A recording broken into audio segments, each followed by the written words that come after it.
Mes chers amis Vendrois, je suis très heureux d'inaugurer cette première version de vœux virtuels qui me donne l'occasion de communiquer avec vous par la vidéo. Ceci car, comme vous le savez, notre gymnase a dû être démoli cet été pour des raisons de sécurité.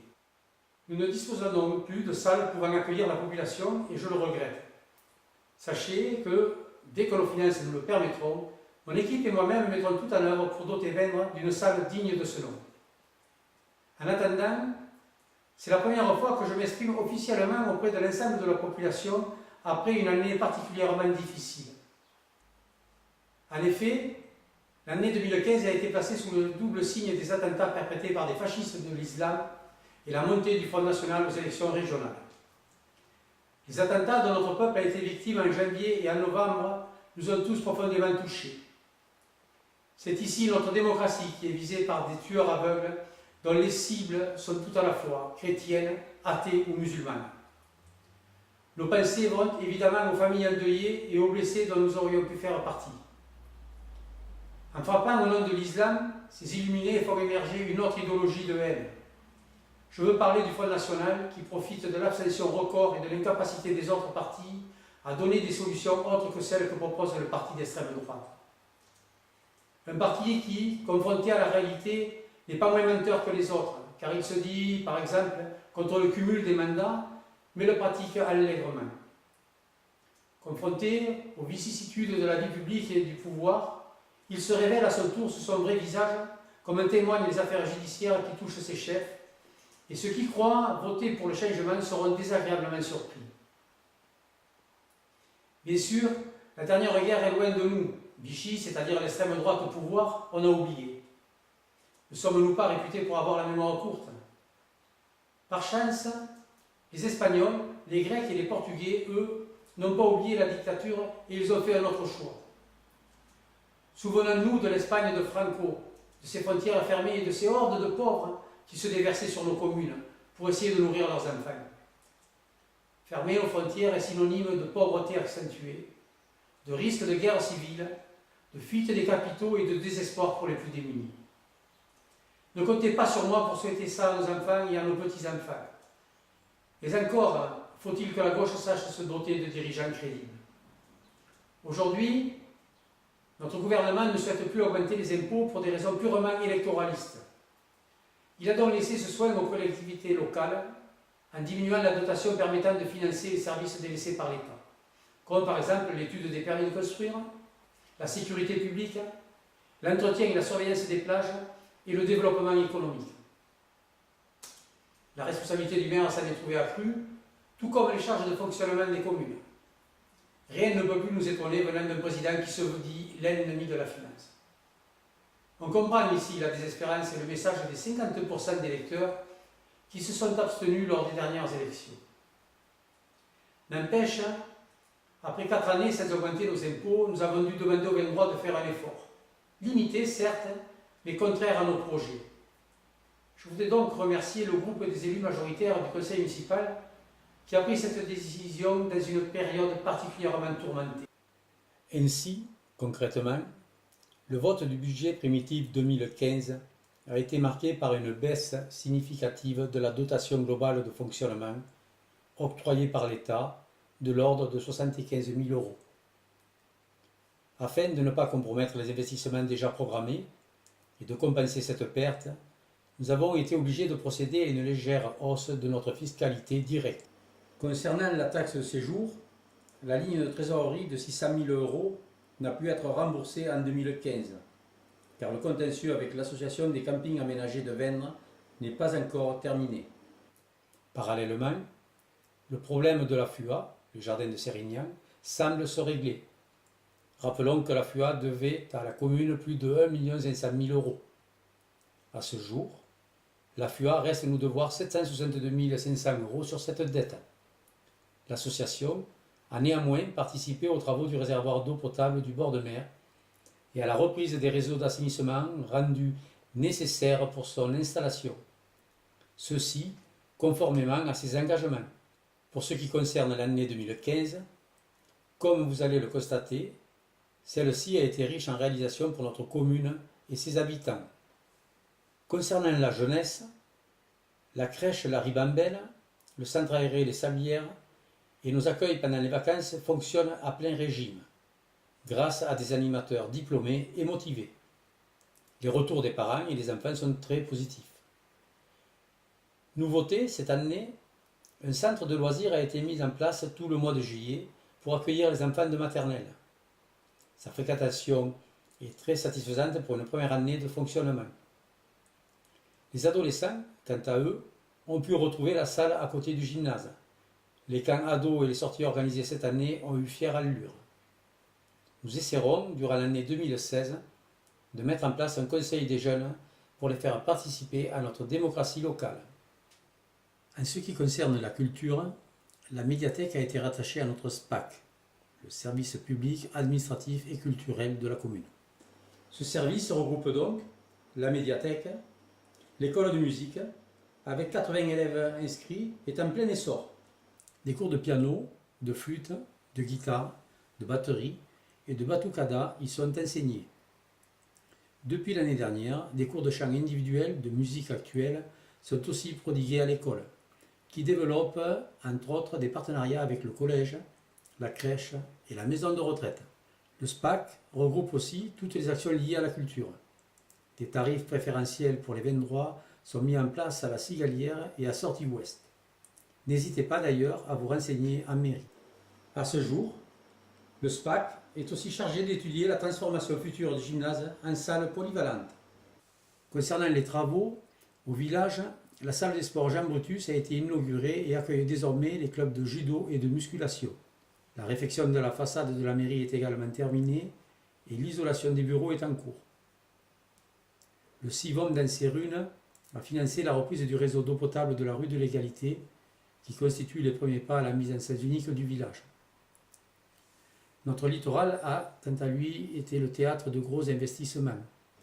La construction du château d'eau en bord de mer à l'entrée des Sablières, avec doublement du réseau de distribution, pour sécuriser l'alimentation en eau potable des campings et permettre celle de l'affluat, des jardins de Sérignan. La reprise du réseau d'assainissement. La rénovation de la voirie du chemin des Montilles et sa sécurisation. Puisque nous en sommes à parler de l'eau et de l'assainissement, le contrat avec notre fermier, la Lyonnaise des Eaux Suez, a été reconduit après d'âpres négociations. Des conditions avantageuses ont été obtenues pour les vins droits, notamment grâce à la mise en place de la télé-relève. Le château de la Vidal va accueillir un village cheval et devrait ainsi créer quelques emplois sur notre commune. Deux projets importants ont parallèlement pris du retard, indépendamment de notre volonté. Tout d'abord, l'implantation d'une moyenne surface casino, le permis de construire ayant été attaqué. Et ensuite, la réalisation de la résidence senior, dont le permis vient à peine d'être délivré au profit du groupe Les Seigneuriales. Rappelons que ce groupe doit participer au financement des aménagements de la rue du Stade, passé et à venir, ainsi qu'à l'agrandissement du parking des écoles. Le cadre de vie des vins droits n'a pas été oublié. Les comités de quartier ont encore été, cette année, un lieu privilégié de discussion et d'échange. Comme d'habitude, nos concitoyens y ont été force de proposition. Des efforts ont en particulier été apportés au niveau de la zone d'activité Les Vignes Grandes, avec une nouvelle numérotation des adresses de ses résidents et la mise en place de panneaux signalant les professionnels. Un nouveau règlement pour le ramassage des déchets verts et des encombrants a vu le jour sur l'ensemble du territoire communal. Je vous invite à le consulter sur le site internet de la mairie. L'Olivier devant la pharmacie a été déplacé pour organiser très prochainement le stationnement par l'instauration d'une zone bleue au cœur de ville. Le giratoire du collège, quant à lui, devrait être aménagé en 2016. Des plantations d'oliviers ont été faites par nos services à l'entrée du village. En bord de mer, le fleurissement de l'avenue de la Méditerranée a aussi été réalisé. Enfin, notre modeste marché dominical se pérennise grâce à l'implication de quelques professionnels et de nous tous qui prenons plaisir à nous retrouver sur nos promenades. Nous aimons également nous retrouver lors des animations proposées et orchestrées de main de maître par l'ensemble de nos associations. L'Office municipal des sports, des loisirs et de la culture se réunit très souvent, preuve de ce dynamisme. L'année 2015 a été marquée par les 30 ans de la feria, la naissance de la nocturne du Chichoulet, les premiers pas d'une véritable fête de la musique, la seconde fête des vendanges. Ces animations ont beaucoup plu et devraient donc être reconduites en 2016.